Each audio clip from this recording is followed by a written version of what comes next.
how do they do like all the subleasing and like how is that legal? Like, you know what I mean? I know. I know. They're leasing it, but then they sublet it to this person for this cost, and then that person sublets it to another person for that cost. And that's a city legality, not a state legality. Because I know in California it's a lot different than it is in New York. In New York, you can sublet part of your property, but you have to establish it as the primary residence. But you and I both know that people don't say that's their primary residence, but technically it has to be your primary residence. It does, the sublet. Yeah. So once again, I just think it hurts people that are moving in, and it causes rent to go up and rent to increase significantly.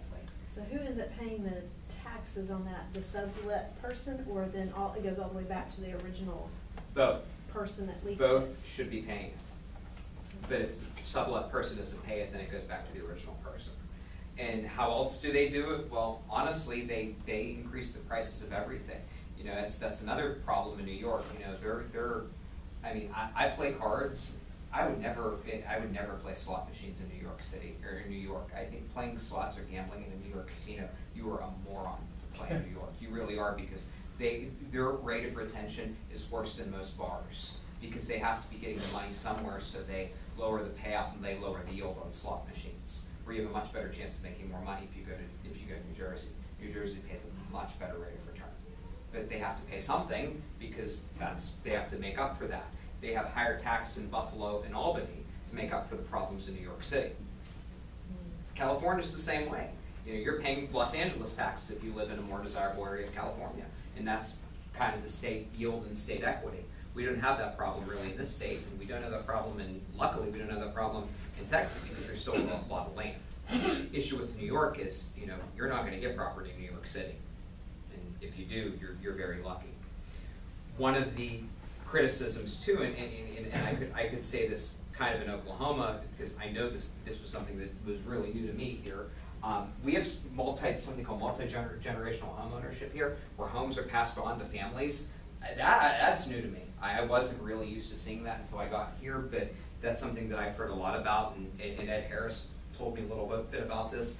You'll find a lot of times when people will buy homes, and then they'll pass the homes on to their family, and then the family will buy a second home and they'll pass it on to somebody else in their family, and that's pretty common in this state. So you're seeing homes that are taxed more than they're valued at, just because they've been in the family for longer and they've been under control. You increase the taxes, because people are willing to pay the taxes because they don't want to lose their family home and lose their family location, which is also kind of, I guess, that community building thing here, and I'm still trying to learn that. But that's an Oklahoma thing and a Midwestern state thing. That's really not a Northeastern or a Southwestern thing also.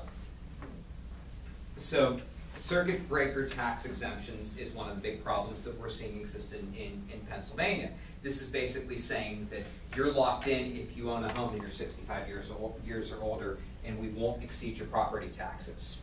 And in Pennsylvania, this is a massive problem right now, because they're not able to fund the pension system because of all these exemptions that they're giving to senior citizens. Because like we said earlier in the class, the problem with Pennsylvania is that senior citizens are actually moving to Pennsylvania, not out of Pennsylvania. And if you buy a home in Pennsylvania, you get stuck with a circuit breaker tax exemption, and you're not paying as much property taxes. So that's causing an issue as well in our school districts. So homestead exemptions is this notion of a reverse mortgage. So you basically sell the home. Anybody familiar with the whole reverse mortgage process? I don't get why people would do this, but it's very common among the elderly, because they basically sell the home and they liquidate the home in a series of tax payments to them. They get to keep the home and live in it, but at the end of it, the home's not theirs. So that can be a problem, but that can be a tax break. So what should people with money do, and what should school districts do? If you want to save your school district, remember, what's the point of the school business administrator? You save the district money. So what should you do? If you want to avoid personal property taxes or district property taxes, put your money in property holdings. Put it in stocks, bonds, savings accounts. It shields from taxes, and it helps. So our textbook says that we should tax tobacco and alcohol as much as we possibly can, because if we can regulate and it's not in the public interest. So you can think about that what you will. We have the option to of severance taxes, where we do tax really on removal of natural products, oil, gas, minerals, timber, and fish, when the product is extracted, not when the product is sold. Very few states make money off of this. Oklahoma does use severance taxes in terms of oil and gas, which is, it's smart. But very few states make money off of this. So one of the things that we are tied to oil, we're second in revenue only to Texas, but we have a much higher per capita. So we have many different people fighting for control over the oil tax. Where should the oil tax go? Who should go? How should it be managed? And when we talk about budgeting in the state of Oklahoma, people fight for control over oil severance taxes. Who gets the money, who benefits from oil drilling? And that's never going to be resolved here. So, as somebody that's interested in business, I'm always interested in learning about gambling. Lottery is the dumbest thing that you can spend your money on. It's dumb. It's the dumbest thing that you can spend your money on as a citizen. Here's why. Your rate of return on a state-sponsored lottery is only 50%. You have to know that. Every dollar you spend, the state gives it back to you at 50%. They never give you more, they never give you less. So the state keeps the other 50%. So your rate of return and your rate of winning, your net realization from gambling and lottery is only 50%. How do they get away with that? How can you have multi-million-dollar jackpots? Because it's pari-mutuel and it's multi-state? Yeah, multi-state and multi-weeks. So they're just collecting the revenue and they're basically giving you back a pittance. And what do most people do that make the state even more money?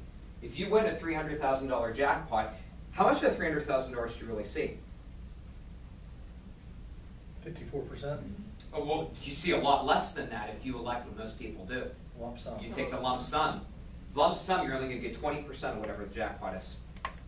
State keeps the rest. So if I'm somebody, I actually would take the annuity, because then you take the 54% rate of return. You lump sum, you're giving 4/5 of the money back to the state.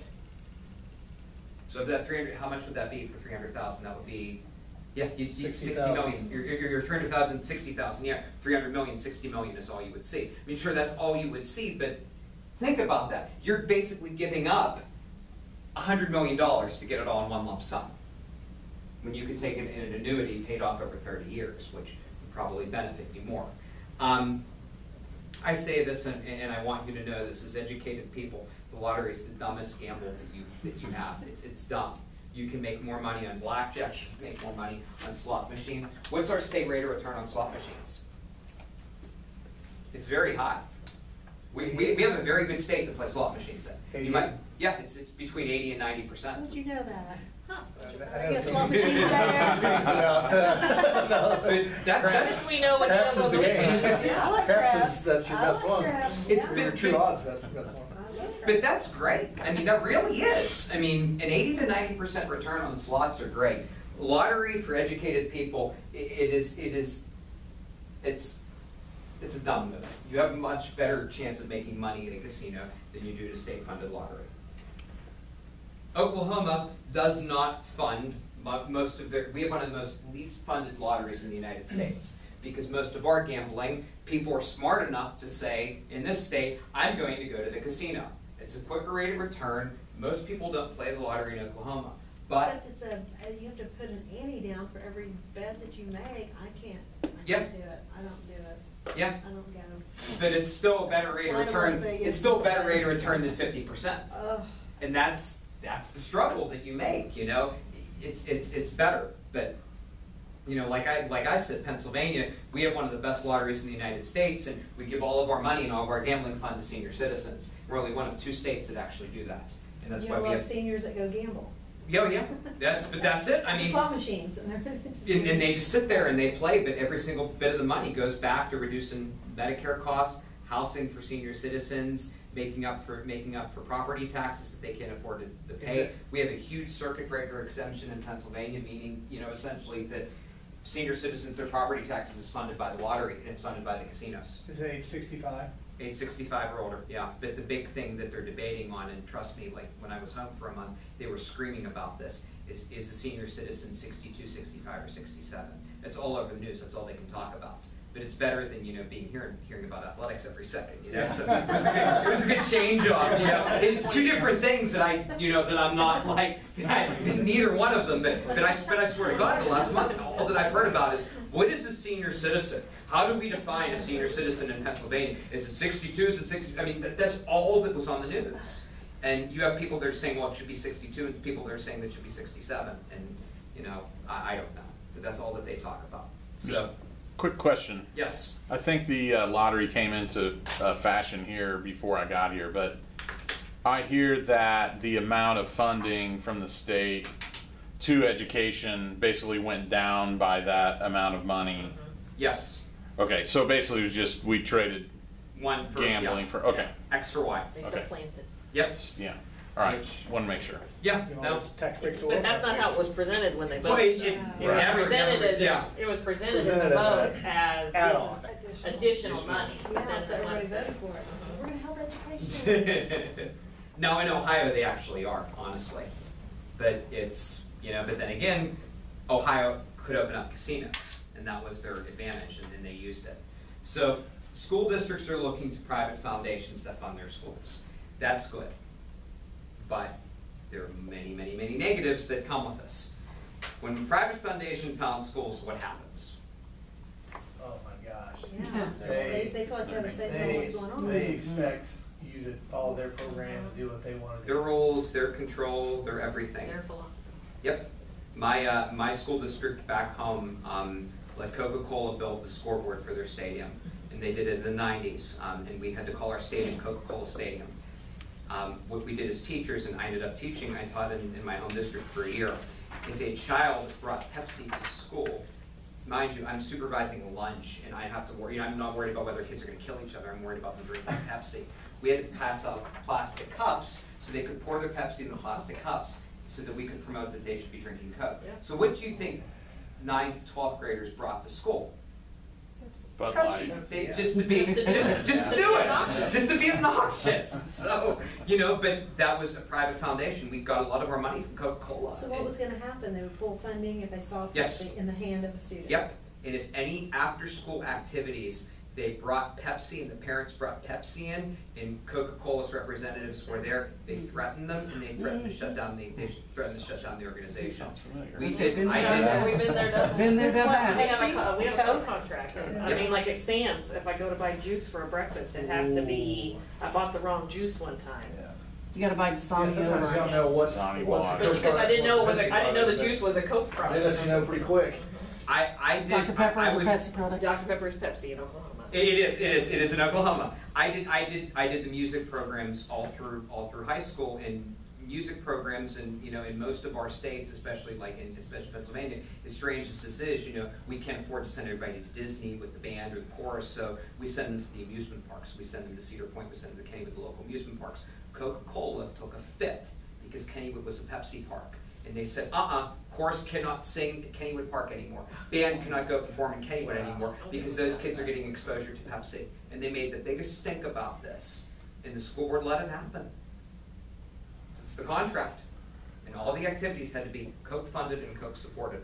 But we had the nicest scoreboard of any school in the, And when do you like When you Pepsi? get those private foundations, it makes the staffing decisions so Oh, yeah. crazy with who is Convoluted. paid out of what fund and which teachers have Who's which union and monies. who's not, and what's who allowed knows for their who knows hours. the right people and who's connected. I don't have any staffing that's paid out of that. Like, No, that's, thank no, goodness. we have increased that in the last 10 years, and it's You're it's lucky. strange. I mean, it's more money, it allows us to do things, but it's sure, Convoluted. yeah, it is convoluted, and you know when they're in the building and better have it ship shape. If you're doing school business partnerships, in my dream world, I actually think it should be used for professional development. You know, if you can get businesses to pay for your professional development, Sure, they might be pushing an issue they want you to see, but at least it exposes teachers to something. So like, I'm all for business partnerships, professional development. I think it's a good thing. I don't necessarily am not for it for fundraising or scholarships or, you know, or like you guys are saying, staffing issues. I don't support that. I think it's a problem more than anything else.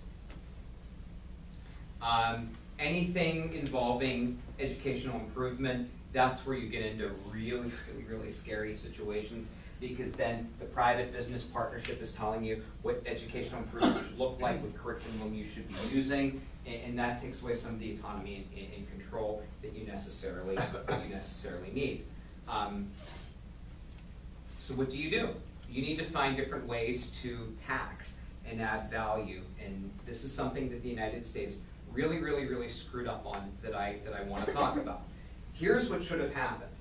Items purchased over the internet should have been taxed immediately. They weren't. The United States was not smart enough to realize internet sales tax. It could have been so much money.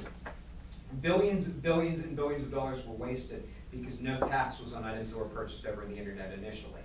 So now we tax the state in which the product is received.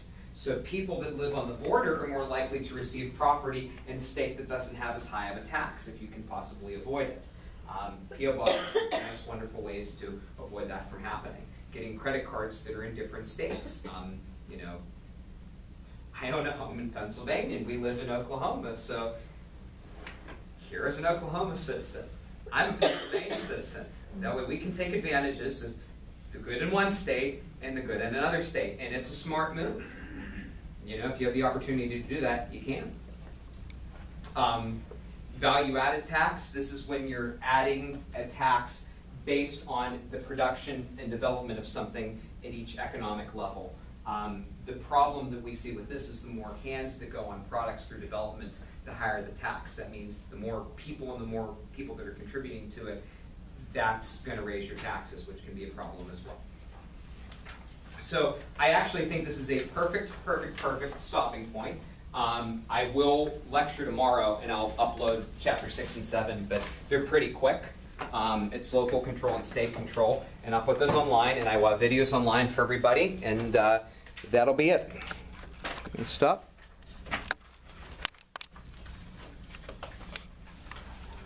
Hold on.